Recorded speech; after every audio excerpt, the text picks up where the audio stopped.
നടൻ മാമുക്കോയ്ക്കെതിരെ അലിഗേഷൻസ് ഉണ്ടായിട്ടുണ്ടായിരുന്നു. അപ്പോൾ അദ്ദേഹത്തിന്റെ മകനായിട്ടുള്ള നിസാർ മാമുക്കോയാണ് ഇപ്പോൾ ആ കേസുമായിട്ട് മുന്നോട്ട് പോകുന്നത്. അപ്പോൾ അദ്ദേഹം പറഞ്ഞ വാക്കുകൾ എന്ന് പറയുന്നത്, ബാപ്പയ്ക്ക് വേണ്ടിയിട്ട് സുപ്രീം കോടതി വരെ ഞാൻ കേസുമായിട്ട് മുന്നോട്ട് പോകും. അലിഗേഷൻസ് പറഞ്ഞ ആ സ്ത്രീയുടെ ഭാഗത്താണ് ശരിയെന്നുണ്ടെങ്കിൽ ഞാൻ അവരോട് മാപ്പ് ചോദിക്കും.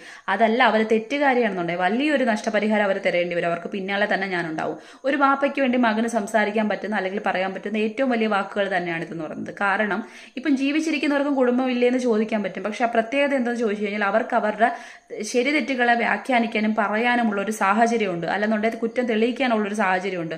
മരിച്ചുപോയവർക്ക് ഒരിക്കലും വന്ന് പറയാനുള്ള ഒരു സാഹചര്യമില്ല. അപ്പം മരിച്ച് മണ്ണടിഞ്ഞു പോയവരെ കുറിച്ചാണ് ഇത്തരത്തിലുള്ള അലിഗേഷൻസ് ഉന്നയിക്കുന്നത്. അതുകൊണ്ടായിരിക്കും ഒരുപക്ഷെ കുറച്ചൊരിത് നമുക്ക് തോന്നിയെന്ന് പറയുന്നത്. ഇനി മറ്റൊരു കാര്യം എന്ന് പറയുന്നത്, അദ്ദേഹം പറഞ്ഞ വാക്കുകൾ ഒരുപാട് ശരിയാണെന്ന് തോന്നി. കാരണം അദ്ദേഹം തന്നെ പറയുകയാണ്, ഇത്രയും ജീവിതത്തിനിടയ്ക്ക് ഒരിക്കലും ബാപ്പയെക്കുറിച്ച് തെറ്റായിട്ടുള്ള കാര്യം കേട്ടില്ല. ഉമ്മയും ബാപ്പയും അത്രയും സ്നേഹത്തിലായിരുന്നു. പക്ഷെ ഇപ്പം ഇത്തരത്തിലുള്ള കാര്യങ്ങൾ ഉമ്മയുടെ ശാരീരിക മാനസിക അവസ്ഥ വരെ തളർത്തുന്നു. അപ്പോൾ ഒരു കുടുംബത്തിന് താങ്ങാൻ പറ്റാത്ത കാര്യമാണ്.